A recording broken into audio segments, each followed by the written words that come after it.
Le gros navet.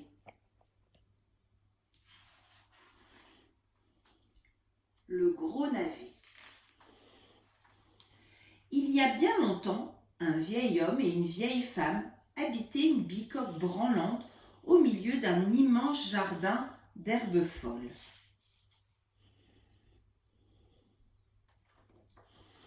Le vieil homme, la vieille femme avaient 6 canaris jaunes, 5 oies blanches, 4 poules tachetées, 3 chats noirs, 2 cochons ventrus et une grande vache brune.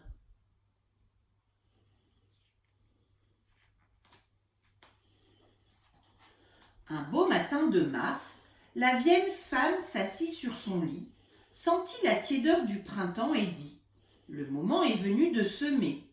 Le vieil homme et la vieille femme sortirent alors dans le jardin. Ils semèrent des pois, des carottes, des pommes de terre, des haricots et pour finir, ils plantèrent des navets.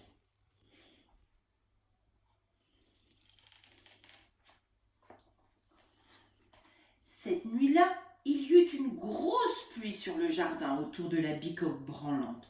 Flic, floc, flic, floc. Le vieil homme et la vieille femme sourirent dans leur sommeil. La pluie allait faire germer les graines qui donneraient de beaux légumes bien tendres.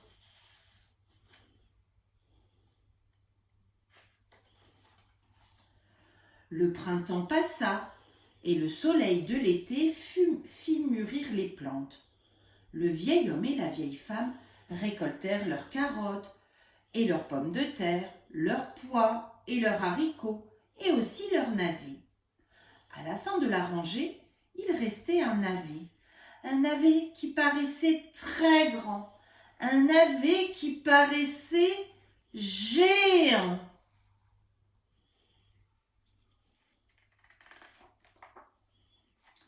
Un beau matin de septembre, le vieil homme s'assit sur son lit, sentit la fraîcheur de l'automne et dit « Le moment est venu de déterrer ce navet. » Et il sortit.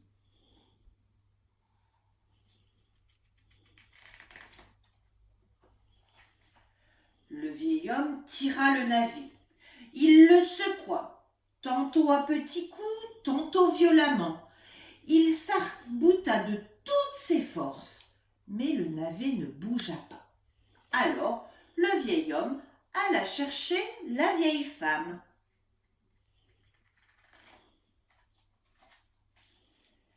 La vieille femme passa ses bras autour de la taille du vieil homme. Ils se mirent ensemble pour tirer sur le navet. Ils le secouèrent, tantôt à petits coups, tantôt violemment. Ils s'arc-boutèrent de toute leur force, mais le navet ne bougeait toujours pas.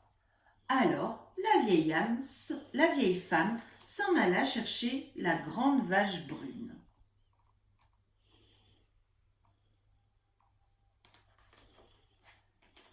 Le vieil homme, la vieille femme et la grande vache brune tirèrent sur le navet. Ils le secouèrent, tantôt à petits coups, tantôt violemment.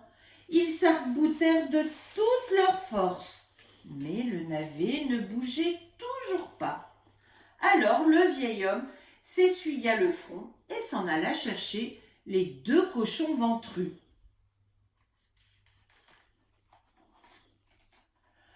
Le vieil homme, la vieille femme, la grande vache brune et les 2 cochons ventrus tirèrent sur le navet. Ils le secouèrent, tantôt à petits coups, tantôt violemment. Ils s'arc-boutèrent de toute leur force, mais le navet ne bougeait toujours pas. Alors la vieille femme se retroussa les manches et s'en alla chercher les 3 chats noirs. Le vieil homme, la vieille femme, la grande vache brune, les 2 cochons ventrus, les 3 chats noirs tirèrent sur le navet. Ils le secouèrent, tantôt à petits coups, tantôt violemment. Ils s'arc-boutèrent de toute leur force, mais le navet ne bougeait toujours pas. Alors l'un des chats agita la queue et s'en alla chercher les 4 poules tachetées.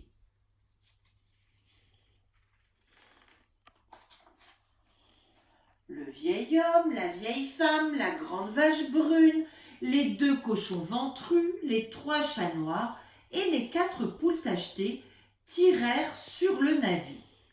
Ils le secouèrent, tantôt à petits coups, tantôt violemment. Ils s'arc-boutèrent de toute leur force, mais le navet ne bougeait toujours pas.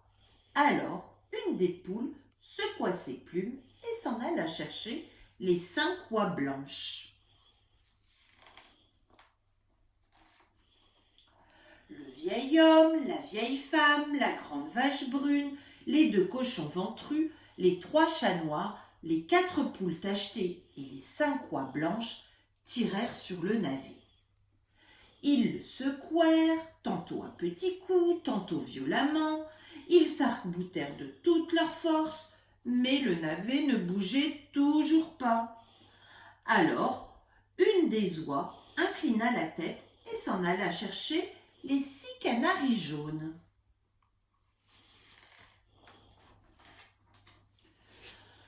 Le vieil homme, la vieille femme, la grande vache brune, les 2 cochons ventrus, les 3 chats noirs, les 4 poules tachetées, les 5 oies blanches et les 6 canaris jaunes tirèrent sur le navet.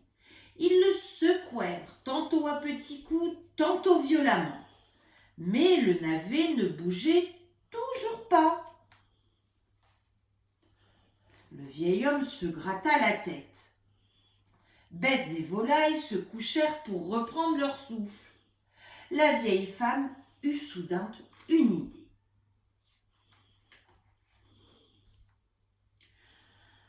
La vieille femme alla à la cuisine et plaça un morceau de fromage devant un trou de souris. Une petite souris affamée ne tarda pas à montrer le bout de son museau.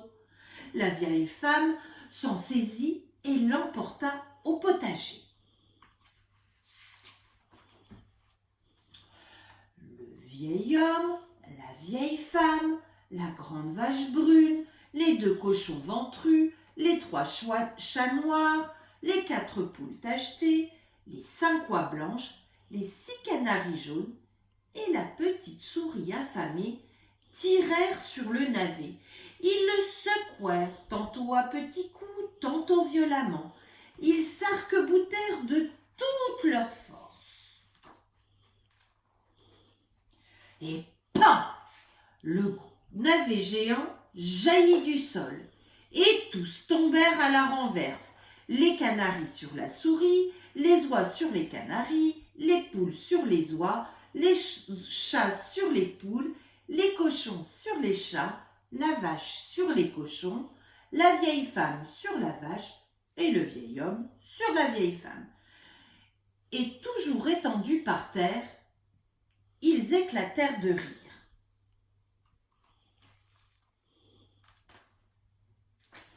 Ce soir-là, le vieil homme et la vieille femme préparèrent une grande marmite de soupe au navet. Chacun en mangea tant qu'il put. Et vous ne le devinerez jamais, c'est la petite souris affamée qui en mangea le plus.